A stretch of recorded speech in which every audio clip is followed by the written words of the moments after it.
থানা বিধানের উত্তর থানায় আছে। বরং কিছু বলো,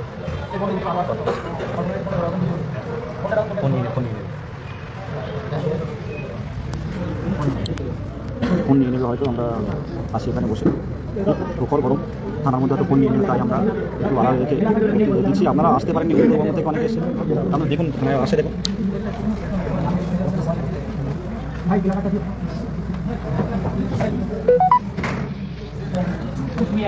প্রত্যেকের উদ্দেশ্যে অনুরোধ যে দেখুন, নোটিশ আসবে কিন্তু আপনারা কিন্তু মুখ্যমন্ত্রী দৃষ্টি আকর্ষণ করাতে পারছেন না।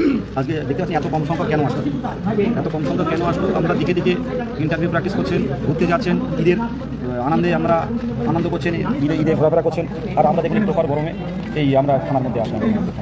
প্রখর গরমে এলাম, দেখতে পাচ্ছেন অবস্থা। সকাল থেকে কিছু না খেয়ে শুধু আমাদের এই ইয়েটা এসে আমাদের তন্ময় একটা বিস্কুট আনলো দোকান থেকে, দোকান আছে, হ্যাঁ, সেই বিস্কুট খেয়ে কিন্তু আমরা আছি। কত সকালে বেরিয়েছি। আপনাদের কতদিন নিবেদন, আপনারা যেখানে থাকেন আপনারা এই কাজটি মুখ্যমন্ত্রীর সাথে যুক্ত হন এবং বিভিন্ন আন্দোলন কর্মসূচিতে অংশগ্রহণ করুন, নাহলে এরপরে কোনো উপায় থাকবে না আমাদের। শুনুন, ফেসবুকে বিপ্লব করে কোনো লাভ হবে না। ফেসবুকে যারা কমেন্ট করে, আমি অনেকে দেখতে পাচ্ছি, তারা কিন্তু রাজপথে আসেন। এইভাবে হয়তো শিক্ষক হতে পারবেন, কিন্তু প্রকৃত শিক্ষক আমরা হতে পারবেন না। হয়তো স্যালারি ঢুকবে, কিন্তু শান্তি পাবেন না। রাজপথে আসুন, আমি বারবার বলছি যে এখানে আমাদের বঞ্চনার বিরুদ্ধে লড়াই, অধিকার ছিনিয়ে নেওয়া লড়াই। এখানে কোনো শত্রু মিত্র নয়, কোনো রাজনৈতিক কোনো ইস্যু নয়। এটা আমরা ছাত্ররা আসি, রাজনৈতিক কোনো ইস্যু নয়, রাজনৈতিক কোনো লিডার নয়। সেক্ষেত্রে ভয়ের কোনো জায়গা নেই। পুলিশ আমাদের কোনো ভালোভাবে বাবা বাসা বলে আমাদের গাড়ি দিতে কোনো টানাটানি না, কোনো কিছু না, কি বলে পুলিশ যথেষ্ট সহযোগিতা করেছে।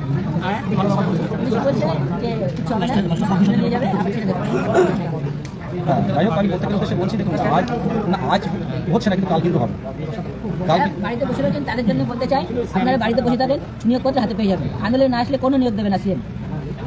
আন্দোলন আসতে হবে, চাকরি পেতে গেলে আন্দোলন আসতে হবে, নাহলে কিন্তু আপনারা নিয়োগ দেবেন না, নোটিশও দেবেন।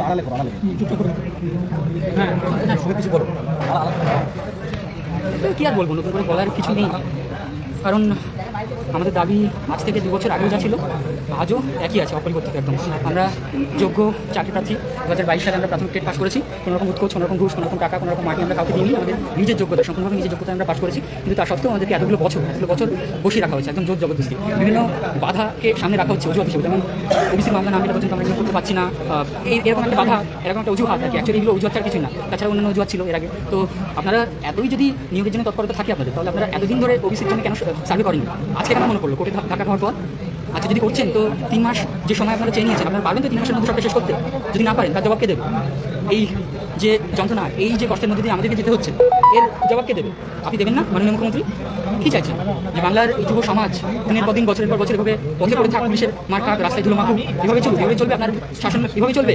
দীর্ঘদিন চলতে পারে না। মনে রাখবেন, সব কিছুর একটা শেষ থাকে। যারা যোগ্য ন্যায্য চাকরি প্রার্থী, তাদের শিক্ষার অবমূল্যায়ন করবেন না, তাদের শিক্ষিত হওয়ার মূল্যটাকে আপনি বুঝুন।